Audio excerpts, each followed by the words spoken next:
Bonjour à tous. L'élection de Donald Trump a fait sensation. Pourtant, nombre d'observateurs s'interrogent sur la politique mise en place par le président Trump.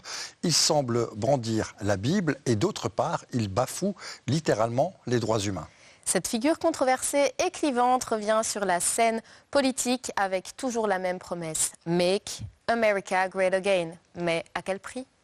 Nous allons nous plonger au cœur d'un paradoxe. Comment cet homme porteur de la foi peut-il mettre une politique assez complexe en matière, évidemment, d'exclusion, d'immigration, d'orientation sexuelle et de justice sociale ? Entre convictions religieuses, ambitions politiques, discours populistes et réalité des actes, nous explorons les contradictions de celui qui prétend incarner les valeurs morales tout en les piétinant au nom du pouvoir. Nous allons chercher à comprendre ce qui a ou pas poussé les protestants évangéliques à soutenir Donald Trump. Pour en débattre, nous recevons Laurence Flachon, pasteur de l'église protestante du Musée à Bruxelles, mais aussi diplômée en sciences politiques. Laurence, bonjour. Bonjour. Bonjour. Alors avant d'aller plus loin, nous allons retrouver l'interview de Marianne Buddy, évêque de Washington. Elle a littéralement sermonné le président Trump pour ses prises de position notamment discriminatoires envisagées vers l'orientation sexuelle, vers l'immigration, mais aussi la justice sociale. Je vous propose de la retrouver.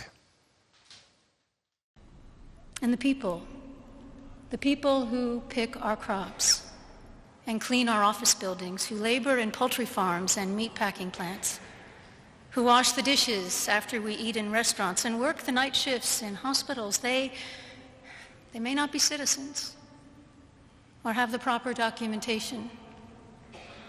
But the vast majority of immigrants are not criminals. They pay taxes and are good neighbors. In the name of our God, I ask you to have mercy upon the people in our country who are scared now. Une réaction, Laurence Flachon, par rapport à ce que nous venons de voir ? Oui, c'est intéressant. L'évêque Buddy fait référence implicitement à l'attentat qu'a vécu Trump et elle parle de la main providentielle d'un Dieu aimant qu'il a senti. Et au fond, elle lui dit « Ce que tu as reçu, ne peux-tu le donner à ton tour ?» Ce qui est très biblique, hein. On pense par exemple à la parabole du serviteur impitoyable, incapable de remettre la dette. Et elle lui dit, mais toi qui as senti cette main providentielle, peux-tu à ton tour faire preuve de miséricorde ? C'est intéressant, la miséricorde, c'est d'avoir le cœur touché par la détresse de l'autre, indépendamment de qui il est, d'où il vient, ce qu'il fait. Voilà, la miséricorde. Et puis, ce qui me frappe aussi, c'est que ses propos sont très doux, très pleins de raison. Elle appelle, au fond, au meilleur de Trump, d'une certaine façon. Alors, d'un autre côté, est-ce qu'on peut se dire, vous montez vous aussi en tant que pasteur en chair, est-ce que c'est le bon endroit pour interpeller ou pas ? Je pense que c'est le bon endroit pour interpeller, oui, parce que nous sommes chrétiens, chrétiennes, et nous sommes aussi des citoyens. L'Église n'a pas du tout à dire pour qui voter ou quoi penser, mais elle a à faire réfléchir. Et en appelant à la miséricorde, elle est en plein dans le sujet. Je me suis laissé entendre dire que l'Église protestante belge avait manifesté son soutien à Marianne Buddy. Tout à fait. Nous avons écrit une lettre. Alors, c'est une lettre à la demande du Conseil synodal. Et également, il y a eu des réactions dans notre Église pour dire, mais que fait-on ? C'est important, il faut soutenir cette femme qui est menacée. Et une lettre a été écrite par le groupe Église dans la société qui réfléchit aux enjeux éthiques, justement, d'éthique sociale, politique. Une lettre qui souligne le courage, la profondeur du propos, contrairement à ce qui a été dit, et puis surtout aussi le ton, justement. Cette femme ne va pas dans la polarisation, elle n'a pas de langage agressif, elle parle vrai, avec humilité et avec empathie. Qu'est-ce qui vous choque le plus dans l'utilisation quelque part de la foi chrétienne par Trump? On a l'impression aussi que c'est quelque part un fourre-tout. Je pense qu'il y a plusieurs choses qui posent problème. Bon, d'une part, il y a je viens de parler du langage. Il y a une certaine violence dans le langage. L'épître de Jacques dit que la langue est un petit membre, mais qu'elle peut se vanter de grandes choses, puisqu'un petit feu peut embraser de grandes forêts. Et il est vrai qu'avec Donald Trump, on est confronté à l'ambiguïté du langage, à l'ambiguïté aussi du politique. Parce que dans la Bible, on dit aussi que ton oui soit oui.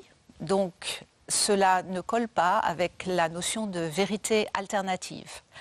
Donc, il y a cette notion du langage, manipulation, violence, non-respect de l'adversaire quand on l'attaque personnellement. Et puis, alors bien sûr, il n'est pas le seul à le faire, mais tout de même, il le fait beaucoup. Il y a aussi la question de l'instrumentalisation. Utiliser la foi chrétienne, mais dans quel but? S'en servir pour se servir, ce n'est pas ce qu'a dit Jésus. Jésus a dit que si l'on voulait être grand, il fallait être serviteur. Donc, cette instrumentalisation du politique, cette glorification aussi de la puissance. Alors, qu'en est-il justement de ce qui est fragile en nous, vulnérable en nous? Voilà, cette glorification de la puissance, à mon avis, pose aussi problème. Merci Laurence Flachon pour cet éclaircissement. Avant d'aller plus loin, découvrons l'avis de Thomas Huddleston, chercheur en sciences politiques mais aussi porteur des valeurs chrétiennes. Nous l'écoutons sur la politique de Donald Trump. C'est pas une question que tous les chrétiens votent pour Trump ou contre Trump, mais je dirais que l'Amérique morale est confrontée par une énorme crise avec cet régime Trump qui va à l'encontre des valeurs religieuses et qui même menace des églises. Par exemple, il menace d'enlever leur statut fiscal, de couper les services sociaux qu'ils donnent et de même entrer dans les églises pour refouler des migrants.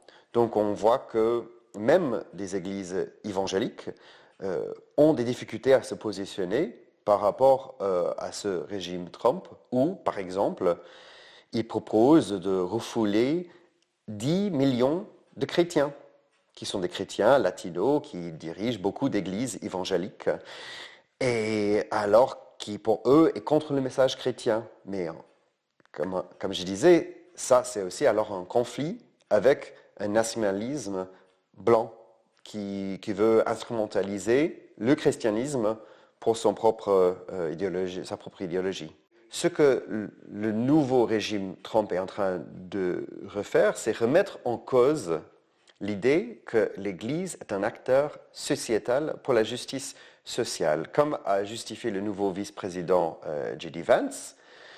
Pour lui, il a dit que le message de Jésus, c'est qu'il faut donner aux autres, mais d'abord à sa propre famille et à son propre entourage.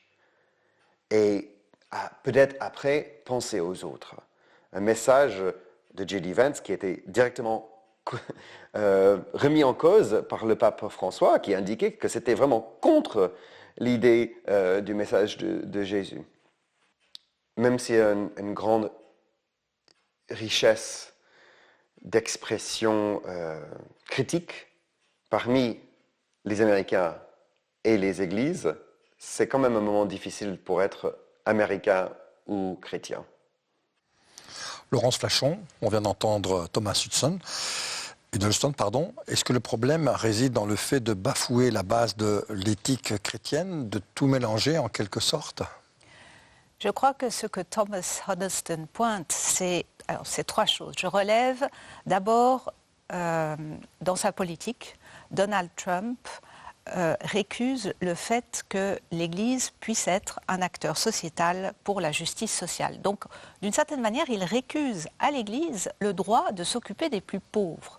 ce qui est un paradoxe absolu tout de même, des plus pauvres, des vulnérables, et aussi le droit, par exemple, il y a énormément de latino-américains qui entrent sur le territoire, qui sont chrétiens, et qui, soudainement, ne peuvent plus y entrer. Alors, il y a cette décision qu'il a prise fin janvier sur le fait que les églises, les hôpitaux, les écoles bénéficiaient du statut de sensitive locations, donc d'endroits, de lieux sensibles où l'on pouvait accueillir sans que les douanes ou l'immigration puissent entrer. Or, Donald Trump a révoqué cette tradition, alors que voilà, les églises, évidemment, se vivent comme des sanctuaires, des lieux de refuge. C'est problématique. Et puis, il y a aussi le fait que Thomas Huddleston fait référence au nationalisme blanc, au nationalisme chrétien blanc. Il est vrai que beaucoup de ceux-là ont voté, c'est un mouvement important, le nationalisme chrétien blanc aux États-Unis. Beaucoup d'entre eux ont voté pour Trump, mais il ne faut pas tout confondre. Parce que parmi les évangéliques, vous avez aussi des gens qui ne soutiennent pas du tout et se révoltent contre ce type de politique et qui soutiennent au contraire un pluralisme dans la société. Donc on peut être très conservateur éthiquement, mais vouloir que chacun défende le fait que chaque opinion ait sa place. Alors, oui. Vas-y. Alors, évidemment, les questions qu'a soulevées Thomas par rapport justement à cet esprit chrétien quelque part blanc, c'est quelque chose qui interpelle. On pensait que ça avait disparu, malheureusement, c'est toujours bien présent. Oui, c'est toujours bien présent et je crois que vraiment cet enjeu de la diversité des expressions, la liberté d'expression, que les églises puissent et doivent même contribuer à une réflexion sur le politique, qu'elles contribuent aux enjeux de justice sociale, à protéger les plus faibles, c'est une évidence. On peut avoir différents points de vue, ce n'est pas parce qu'on est chrétien qu'on va voter, enfin les chrétiens votent sur tous les chiquiers politiques, mais l'important est de protéger cette liberté d'expression et cette pluralité dans l'expression. Il est temps à présent de découvrir l'interview de David Van de Putte, président du Synode fédéral des églises protestantes évangéliques. Il nous livre sa position. Je crois que c'est compliqué de pouvoir se positionner aujourd'hui en tant que chrétien évangélique, d'avoir une position qui est propre à l'évangile, de ce que nous croyons, et de dire... Oui, nous avons des valeurs et nous voulons, de la même façon que certaines personnes demandent qu'on les respecte, nous on demande que nos valeurs soient respectées aussi. Et je crois que c'est important en tant que chrétien, que ce soit évangélique ou autre, peu importe, je crois en tant que chrétien avec un grand C, il est important de pouvoir être une influence dans la politique, de pouvoir donner son avis, de pouvoir amener une solution là où il y a peut-être un défi ou même un problème. Je crois que cette partie du côté évangélique américain qui a choisi Trump l'a choisi parce qu'il répondait à un besoin de la population de base. Donc, je ne dis pas de la classe haute, mais en tout cas de la classe moyenne et même en dessous. Le programme qu'il a donné au peuple américain, dès les premières signatures, il a tenu promesse. Et je crois que c'est ça qu'on recherche aujourd'hui dans nos partis politiques aussi, c'est des gens qui assument leur programme et qui assument leurs responsabilités dans les choix qu'ils vont faire. Et jusque-là, Trump, il a honoré les promesses qu'il a données vis-à-vis de l'Église évangélique, donc les droits à la parole de derrière la chair, donc dans certains États c'était limité, il fallait soumettre un peu ce qu'on allait dire au gouverneur avant de pouvoir le prononcer. Et il y a cette liberté de culte, d'expression qui était très importante aujourd'hui pour le monde chrétien évangélique aux États-Unis. Dans le milieu évangélique, on est pro-vie, donc on se positionne avec un avis sur l'avortement qui est contraire à ce que la société veut aujourd'hui. Mais encore une fois, est-ce que c'est la culture qui doit nous influencer ou est-ce que c'est nous qui devons influencer la culture en tant que chrétiens évangéliques? Un mot sur la réaction de David Van de Putte? Oui, David Van de Putte met justement l'accent sur le fait de pouvoir exprimer des opinions diverses. Mais, alors, c'est important. Ce qui est aussi, je trouve, important, c'est de pouvoir, au fond, vous savez, l'Église en politique, elle élabore rarement des solutions techniques. Mais là, je crois qu'il faut faire une distinction entre ce qu'est la politique et ce qu'est le politique. Le politique, c'est une réflexion sur les structures du pouvoir, ses finalités. Et ça, je crois que c'est, en tant que chrétiens et citoyens, nous devons nous engager à ce niveau-là. Mais la politique, c'est vraiment l'action politicienne.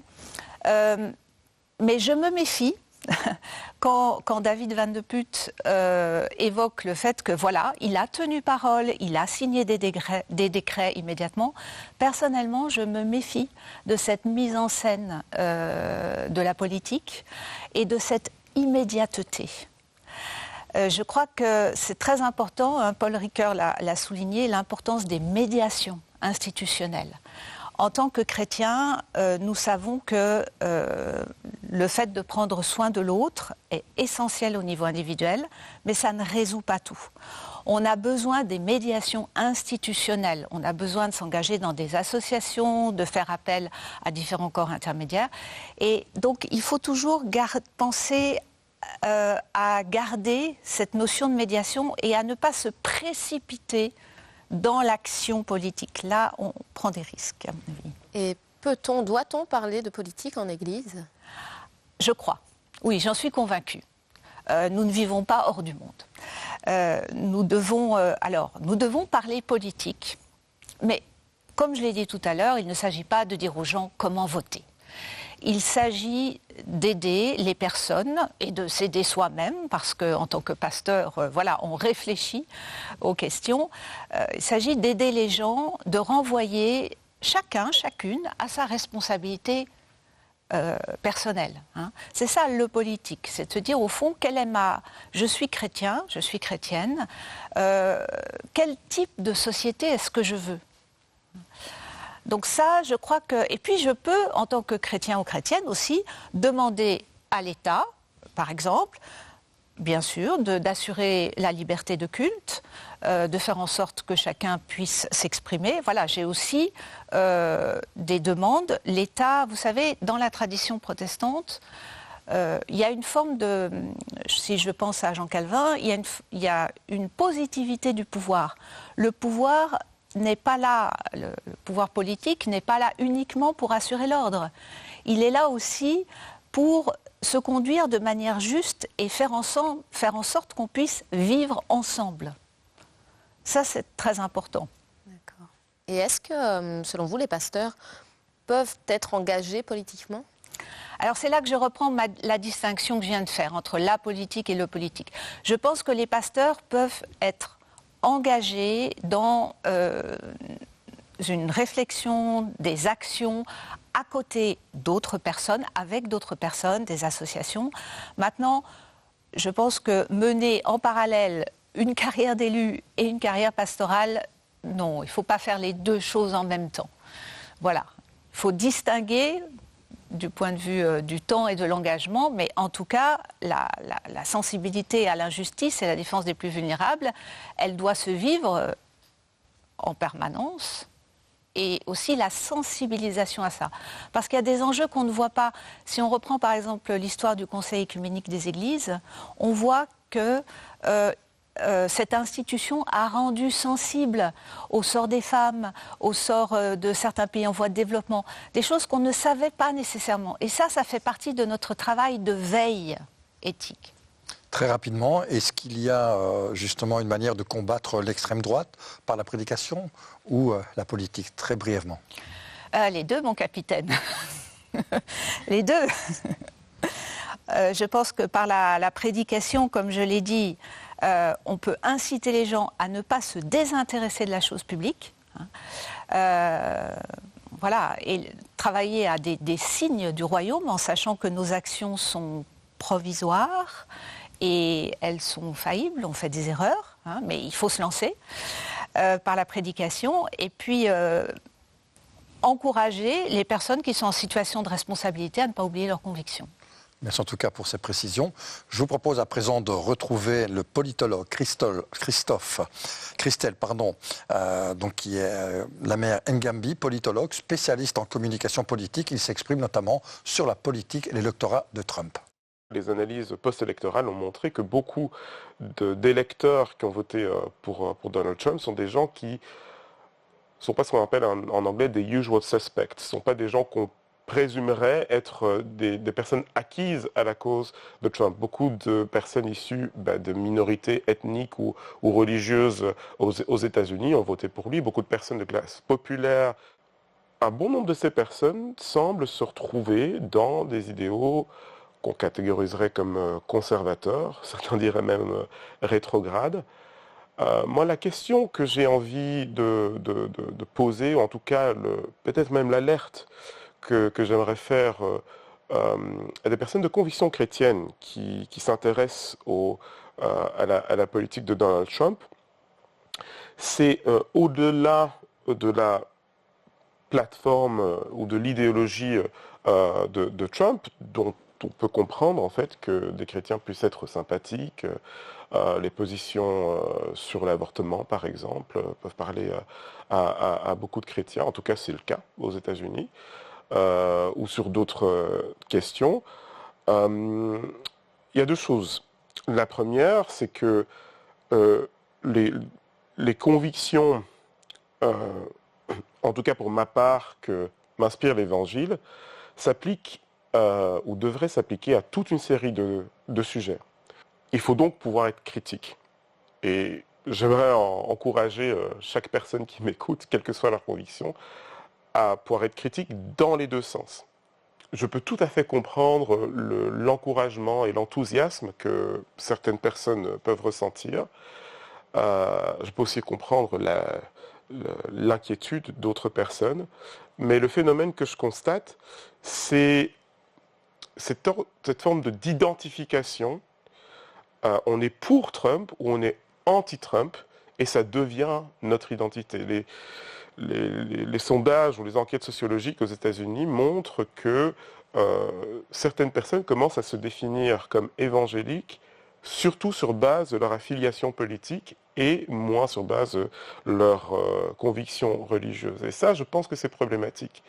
Il faut pouvoir distinguer les deux, il faut pouvoir garder une liberté de conscience, une approche critique de ce qui est proposé par nos leaders politiques, que ce soit aux États-Unis ou en Europe, et constamment revoir ce qui nous est proposé à la lumière de l'Évangile, à la lumière des convictions qui sont les nôtres.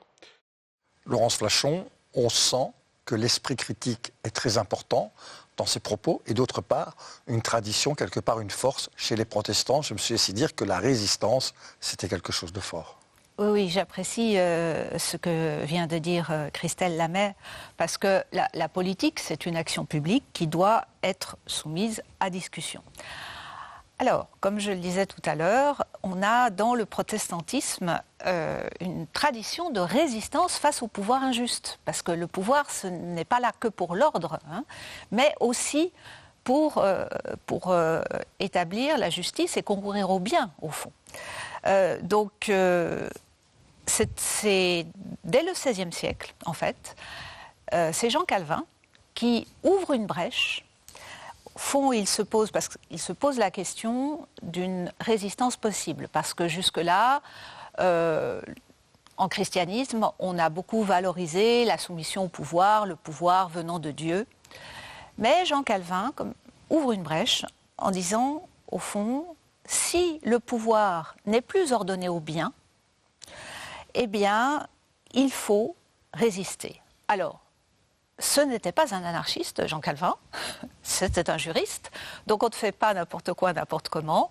Ce n'est pas de résistance individuelle qu'il parle, mais c'est d'une résistance de la part des magistrats. Donc, ceci dit, la brèche est ouverte. Et quelques années plus tard, un courant dans le protestantisme réformé, qu'on appelle les monarchomaques, va s'engouffrer dans la brèche, et quelqu'un, par exemple, comme Théodore de Bèze, va théoriser réellement une pensée de l'insurrection légitime. Donc lui va expliquer, voilà, si le pouvoir a été obtenu légitimement, eh bien, seuls certains résistent, les magistrats. S'il s'agit d'un usurpateur, on résiste à tout va, même individuellement, par exemple. Dernière question, en guise de conclusion, Laurence Flachon. Demain en Belgique, pour qui voterait Jésus ? Pour qui voterait Jésus ? Alors je pense que Jésus ne voterait pas, mais inciterait à voter, à prendre ses responsabilités, justement. Et puis, sans doute qu'il manifesterait. Il manifesterait pour qu'on ait enfin un gouvernement en région bruxelloise. Non, je plaisante. Mais voilà, l'idée au fond, d'inciter à la réflexion, c'est de se dire quel type de personnes voulons-nous porter au pouvoir ? Quel projet de société voulons-nous ? Une société qui, justement, inclut, fait attention aux personnes vulnérables, ou bien une société qui exclut. Et donc là, Jésus, je pense, nous inciterait à prendre nos responsabilités, à bien réfléchir avant de voter. Voilà. Merci en tout cas, Laurence Flachon, d'être venue. Je me suis dit peut-être que Jésus aurait fait la révolution. C'est un autre débat. Oui. Présence protestante, c'est terminé pour aujourd'hui. Merci à tous d'avoir été là. Vous pouvez réécouter cette émission sur le site ovio.be ou bien encore sur l'application du même nom. À très bientôt pour une autre édition de votre émission Présence protestante. Au revoir. Au revoir. Au revoir.